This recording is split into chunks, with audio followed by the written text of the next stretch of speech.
From WUAB Channel 43, where the news comes first, this is the 10 o'clock news with Ramona Robinson, Jack Marshall, meteorologist Sally Bernier. I hear Ramona's back here. She's working. We're going to surprise her.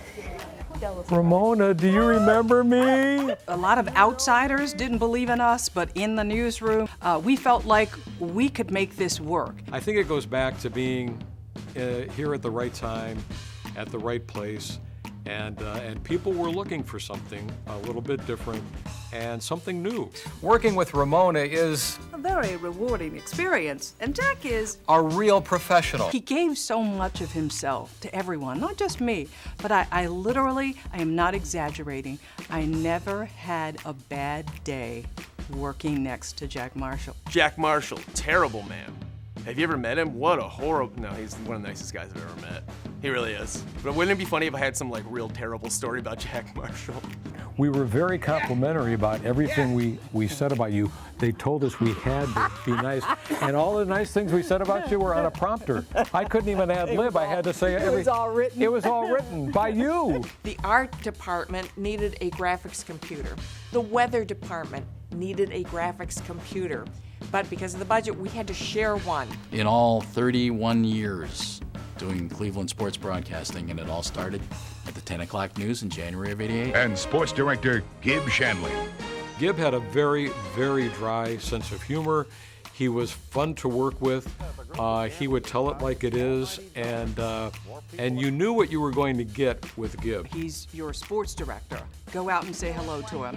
But before you do, just so you know, he's a bit of a grouch. And the one thing I loved about Gib was he always told me, Ramona, my bark is much louder than my bite, and most people don't know that.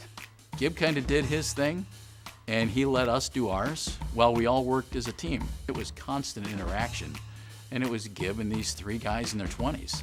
The best part about it was, and this is the absolute truth, Gib respected us, and we had the utmost of respect for him. And so we busted our butt to make our product look good, in essence, make Gib look good.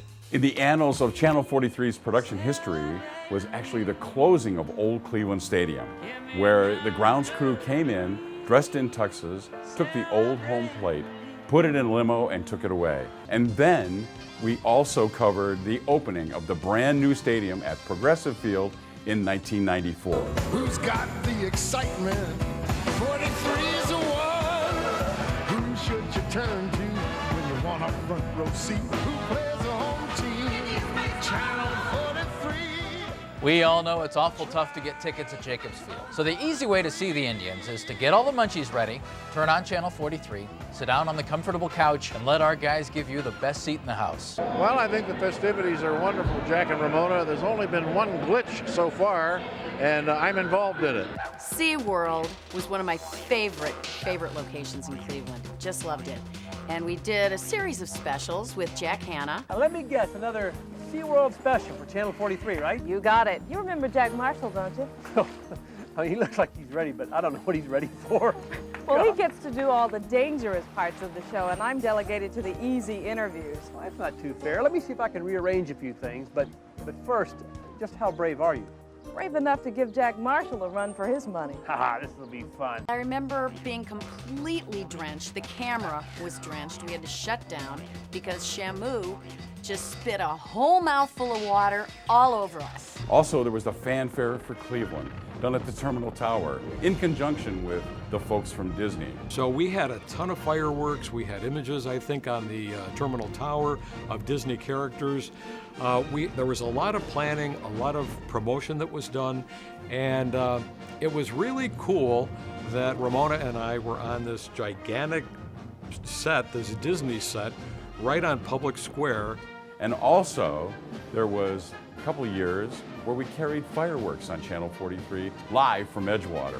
One surprise, Jeff Tanchak and Tiffany Burns in the middle of all the action right now, keeping an eye on the fun and also their eye to the sky. Right, guys? Well, we're trying, Jack. You got it. Hey, love the shirt, by the way. I can see it from here. All right, let's get this party started. How's it going, Cleveland? Those are really unforgettable, really classy specials that we did on Channel 43. We had this product It was clearly the place to watch sports in Northeast Ohio. So we were, I think, the television sports authority, if for no other reason than the amount of time that the station devoted to it. It enhanced and took that Indians and Cavs tie and just kept it going, because we did more local news coverage, sports-wise, than anybody else in town, because we had the time. A Channel 43 special sports presentation. Cleveland Indians baseball.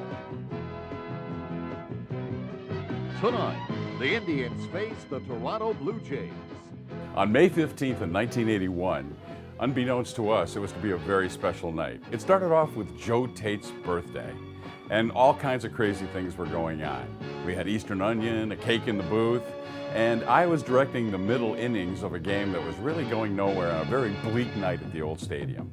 Except that Lenny Barker was on his way to history. 1 ball, 2 strikes, 2 outs.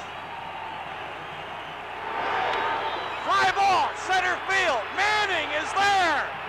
Got it! A perfect game for Lenny Barker. That brings back a memory or two. The Indians and, of course, the Blue Jays played on my birthday many moons ago, and Len Barker took the hill that night and fired a perfect game. Turned out to be an unexpected birthday present, which I still remember fondly. Lenny Barker has just pitched a perfect game against the Toronto Blue Jays. Len Barker struck me out at softball, at a charity softball game. And that was probably the coolest thing that ever happened to me. I mean, obviously embarrassing because you're not supposed to be a grown man striking out softball, but if you push that part aside, I had that experience. No one can ever take that from me. More 43 at 50 after the break.